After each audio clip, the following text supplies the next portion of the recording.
Assalamualaikum warahmatullahi wabarakatuh. Perkenalkan, saya Budiman Aditya, nomor induk mahasiswa 204111025. Di mata kuliah belajar dan pembelajaran ini, saya akan membahas tentang prinsip belajar, jenis belajar, dan ciri-ciri belajar.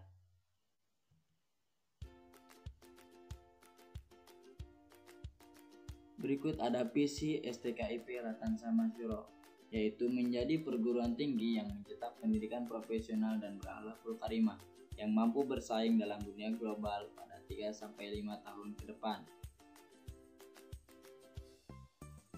Misi STKIP Latansa Masyuro yaitu yang pertama, menyelenggarakan pengajaran berbasis riset terapan terkini dalam bidang pendidikan bahasa Inggris, matematika, dan biologi dengan bingkai nilai-nilai akhlakul karimah. Yang kedua, mengadakan penelitian mengenai isu kependidikan bahasa Inggris, matematika, dan biologi untuk meningkatkan kualitas pendidikan formal dan informal. Yang ketiga, mengadakan pengabdian kepada masyarakat di bidang ilmu pengajaran sebagai kerja nyata guru terhadap kondisi pendidikan terkini. Yang keempat, menjalin kemitraan antar institusi pendidikan tinggi, lembaga pemerintah maupun swasta melalui penyelenggaraan penelitian dan pengabdian di bidang pendidikan bahasa Inggris, matematika, dan biologi. Ada juga visi pendidikan matematika, itu menjadi program studi yang unggul dalam mencetak lulusan yang berakhlakul karimah, profesional, dan inovatif di bidang pendidikan matematika pada tahun 2023 serta dapat bersaing baik di tingkat nasional maupun internasional berdasarkan nilai-nilai Islam. Misi pendidikan matematika yaitu menyelenggarakan pendidikan. Yang pertama, menyelenggarakan pendidikan dan pengajaran yang modern, berdaya guna dan aplikatif dengan kompetensi bidang keilmuan pendidikan matematika dibingkai nilai-nilai luhur kemanusiaan dan berakhlakul karimah. Yang kedua, melaksanakan kegiatan penelitian dan pengabdian kepada masyarakat dalam mengimplementasikan hasil kajian-kajian ilmiah bidang pendidikan matematika, berorientasi pada profesionalisme sebagai tenaga pendidik. Yang ketiga, mengimplementasikan pengembangan model-model pembelajaran matematika ceria, kreatif, inovatif, dan berbasis information communication technology dalam perkuliahan bagi para pengajar dan peserta didik.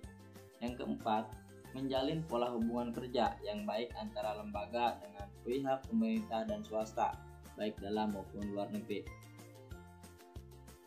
Langsung ke pembahasan materi, yaitu prinsip belajar, jenis belajar, dan ciri-ciri belajar. Yang pertama, prinsip-prinsip belajar. Dalam hidup harus mempunyai pegangan atau prinsip agar bisa mempunyai arah dan tujuan yang jelas. Begitu pula dalam proses belajar. Prinsip-prinsip belajar diciptakan agar mempunyai pedoman yang jelas dalam belajar. Dengan disiplin melaksanakan prinsip-prinsip belajar diharapkan belajar menjadi lebih mudah dipahami. Kemudian, dengan berpedoman pada prinsip-prinsip belajar berikut, individu dapat menemukan strategi, model, maupun metode yang efektif yang dapat digunakan untuk memudahkan belajar. Akin 2005. Dalam prinsip belajar ada 6 bagian, yaitu yang pertama, the learning environment is supportive and productive. Prinsip belajar ini menuntut lingkungan belajar yang mendukung dan produktif. Misalnya, lingkungan sekolah yang kondusif, jauh dari keributan yang ditimbulkan oleh tempat-tempat umum seperti pasar. Yang kedua, the learning environment promotes independent, interdependent, and self-motivation. Prinsip kedua ini mendorong pelajar agar mandiri dan saling membantu mendorong untuk memotivasi diri terhadap pelajar yang lain. Yang ketiga, student need background, perspective, and interest and reflected in the learning program. Pada prinsip ini, semua kebutuhan pelajar, latar belakang, perspektif, minat, bakat siswa dapat dilihat dalam program pembelajaran yang telah disediakan. Yang keempat, students are challenged and supported to develop deep level of thinking and application. Dalam program belajar, siswa dituntut agar dapat mengembangkan pengetahuan yang diperoleh dan kemudian dapat mengaplikasikan pengetahuan yang diperoleh tersebut dengan baik.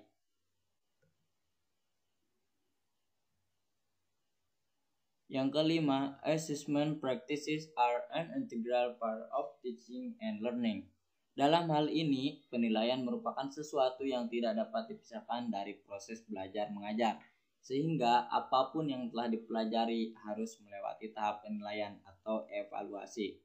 Yang keenam, learning connect strongly with communities and practice beyond the classroom. Prinsip belajar yang terakhir ini menekan bahwa pembelajaran sangat berkaitan atau berhubungan dengan hal-hal di luar kelas, atau dengan kata lain belajar sangat berhubungan dengan kehidupan sehari-hari. Pembahasan yang kedua yaitu jenis belajar. Yang pertama, belajar isyarat atau signal learning. Belajar isyarat yaitu melakukan atau tidak melakukan sesuatu disebabkan adanya isyarat. Bentuk belajar seperti ini terjadi tanpa disadari oleh individu. Biasanya respon terjadi begitu saja. Yang kedua, belajar stimulus respon atau stimulus respon learning. Bentuk belajar SR terjadi ketika individu mendapat rangsangan dari luar. Contohnya ketika seseorang menanyakan 2, 4 dengan spontan, respon kita akan menjawab 8. Yang ketiga, belajar merangkai perilaku atau behavior chaining learning. Rangkaian dalam chaining merupakan hubungan antar stimulus respon yang bersifat spontan. Hal ini terjadi pada aspek motorik. Yang keempat, belajar asosiasi verbal atau verbal chaining learning. Belajar asosiasi verbal yaitu memberikan respon berupa kata-kata atau kalimat terhadap stimulus. Hal tersebut dapat terjadi apabila individu sudah mengetahui sesuatu dan dapat menyatakan atau mendeskripsikan sesuatu tersebut. Yang kelima, belajar diskriminasi atau discrimination learning. Belajar diskriminasi dimaksud dapat memberikan reaksi yang berbeda ketika individu berhadapan dengan benda, suasana, atau pengalaman dan berusaha membuat perbedaan di antaranya. Yang keenam, belajar konsep atau konsep learning. Belajar konsep yaitu dapat menempatkan objek-objek dalam suatu kelompok tertentu. Belajar konsep dapat terjadi apabila individu menyuplai beragam fakta maupun data yang akan diartikan pada suatu pengertian atau makna yang abstrak. Yang ketujuh, belajar hukum atau rule learning. Belajar hukum yang dimaksud adalah dapat menghubungkan beberapa konsep yang telah didapatkan sebelumnya. Selanjutnya, dapat ditarik suatu kesimpulan dari pengalaman tersebut yang menjadi sebuah hukum, aturan, dalil, dan sebagainya. Yang kedelapan, belajar memecahkan masalah atau problem solving. Dalam memecahkan masalah, individu diharapkan dapat mengembangkan beberapa aturan, hukum, maupun dalil yang dapat digunakan untuk menjadi pegangan dalam memecahkan masalah. Berdasarkan penjelasan di atas, dapat dilihat bahwa ke-8 urutan bentuk belajar menurut Gagne merupakan tahap belajar yang hierarkis. Artinya semua bentuk belajar berjenjang dan bersyarat, di mana bentuk belajar yang satu menjadi dasar untuk bentuk-bentuk belajar berikutnya, sehingga bentuk belajar yang satu harus terlebih dahulu dikuasai oleh individu sebelum beralih ke bentuk belajar yang lain. Pembahasan yang ketiga atau yang terakhir, kita ciri-ciri belajar. Yang pertama, perubahan terjadi secara sadar. Perubahan yang dimaksud adalah bahwa individu yang belajar akan menyadari perubahan yang ada pada dirinya. Hal ini dapat terjadi dikarenakan pengalaman atau praktek yang dilakukan secara sengaja dengan kesadaran setelah ia belajar. Yang kedua, perubahan bersifat kontinu dan fungsional. Perubahan yang muncul akibat proses belajar biasanya berlangsung secara kontinu atau berkesinambungan.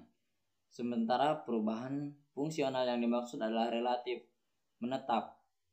Dan ketika diperlukan, perubahan tersebut dapat direduksi dan dimanfaatkan kembali, sehingga perubahan tersebut akan bermanfaat dalam proses belajar di kemudian.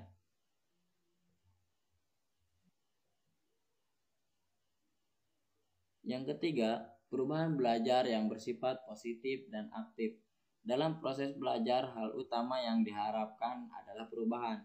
Perubahan-perubahan yang bertambah dominan kepada sifat positif, dengan kata lain, perubahan tersebut merupakan perubahan yang lebih baik dari sebelumnya, bermanfaat dan sesuai dengan tujuan yang diharapkan. Sementara perubahan yang bersifat aktif yaitu perubahan yang terjadi karena adanya usaha dari diri sendiri untuk mengubahnya. Tidak terjadi begitu saja. Yang keempat, perubahan dalam belajar tidak bersifat sementara. Perubahan yang terjadi setelah belajar bersifat permanen dan bukan sementara. Hal ini menunjukkan bahwa perilaku yang terjadi setelah belajar akan menetap. Yang kelima, perubahan dalam belajar bertujuan atau terarah. Perubahan yang dimaksud adalah perubahan perilaku yang terjadi disebabkan ada tujuan yang akan dicapai. Perubahan perilaku ini benar-benar dilakukan secara sadar.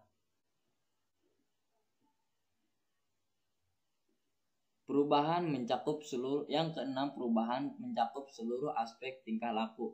Apabila individu telah belajar mengenai suatu hal, maka hasil yang akan ia dapatkan adalah mengalami perubahan tingkah laku secara menyeluruh, baik itu dalam segi kebiasaan, pengetahuan, keterampilan, dan sikap lainnya. Baik, inilah referensi dari pembahasan materi tersebut, yaitu teori belajar dan pembelajaran yang ditulis oleh Yeni Susana dan Iman Jayanto. Terima kasih atas perhatiannya. Mohon maaf atas kekurangannya. Wassalamualaikum warahmatullahi wabarakatuh.